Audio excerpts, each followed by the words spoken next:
le futur. Après le bug de l'an 2000, la civilisation a été éradiquée.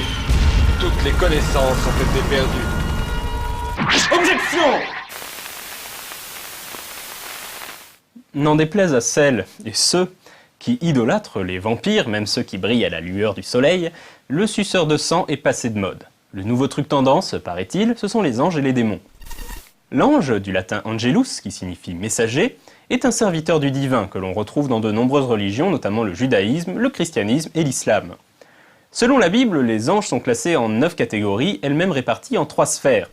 Dans la première sphère qui entoure et protège le trône de Dieu, on trouve les séraphins, les chérubins et les trônes, qui sont une catégorie d'anges, pas du mobilier.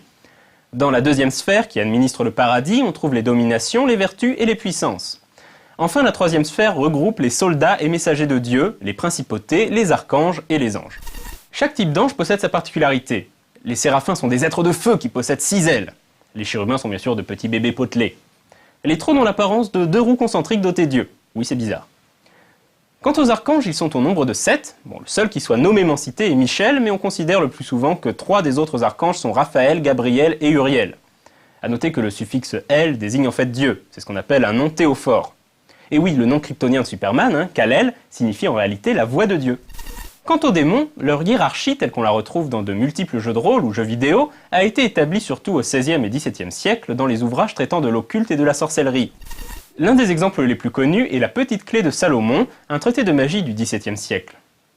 Dans sa première partie, appelée Ars Goetia, le livre décrit 72 démons que le roi Salomon aurait vaincus et emprisonnés dans une urne magique. Ces démons possèdent chacun un titre dans la hiérarchie infernale.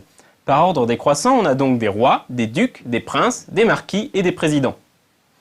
Parmi leurs noms, on retrouve des noms bien connus des gamers comme Baal, Asmodée, Astaroth, Bélial et ainsi de suite.